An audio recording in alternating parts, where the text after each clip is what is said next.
Bonjour, bonjour. Aujourd'hui, on va voir l'Évangile selon Jean, selon l'aspect ésotérique.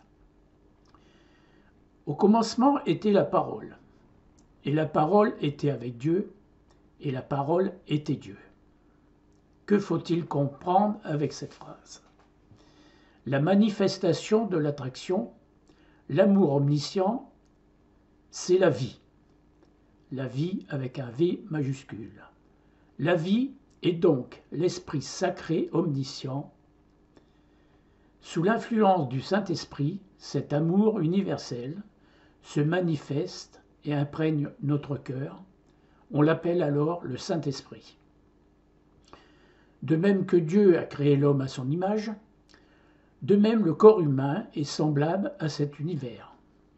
Le corps matériel de l'homme possède en lui 7 centres vitaux appelés églises. Dans le système de yoga, on les appelle les chakras.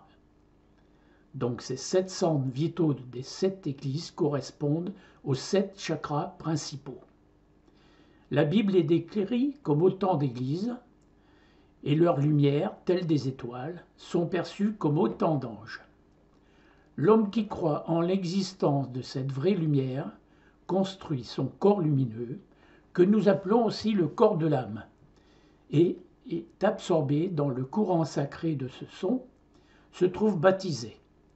C'est la seconde naissance. Sans lui, jamais l'homme ne pourra comprendre le monde intérieur véritable, le royaume de Dieu. C'est l'amour, l'union avec Dieu, qui attire l'homme constamment vers le royaume de Dieu. Quand l'ignorance se retire de toutes ses ramifications, le cœur devient parfaitement pur et limpide. Alors, non seulement il reflète la lumière spirituelle, mais il la manifeste activement, étant ainsi oint et consacré, l'homme devient libre ou Christ. À ce stade, le cœur ayant satisfait toutes ses exigences et réalisé son but suprême, devient parfaitement pur. Au lieu de refléter simplement la lumière spirituelle, il la manifeste activement. Ainsi oint ou consacré par le Saint-Esprit, il devient Christ, le Sauveur oint. Entrant ainsi dans le royaume de la lumière spirituelle, il devient Fils de Dieu. L'Esprit de vérité, on l'appelle aussi le Paraclet, le Saint-Esprit. Dans le yoga, on dit que le Saint-Esprit est féminin.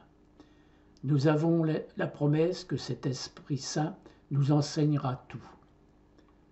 Lorsque nous entrons en contact avec cette lumière intérieure d'amour, don céleste de la nature, il apparaît dans notre cœur. Il supprime dans l'organisme toutes les causes d'excitation. Il ramène celui-ci à un état normal de calme parfait. Il en fortifie les pouvoirs vitaux et il chasse ainsi de ce dernier, par les voies naturelles, toutes les substances étrangères qui sont germes de maladie.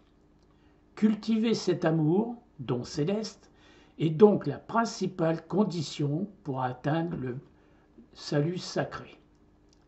Les sages étant capables de comprendre la lumière intérieure qui brille en eux-mêmes, trouvent que l'amour de leur cœur se dirige avec dynamisme vers cette lumière, qui les soulage de toute cause d'excitation, ramène l'organisme à un état normal de calme et fortifiant leurs pouvoirs vitaux, leur donne une santé parfaite, physiquement comme mentalement. Ils acceptent donc cette lumière comme leur divinité au Sauveur. Voilà pour aujourd'hui. À bientôt la prochaine.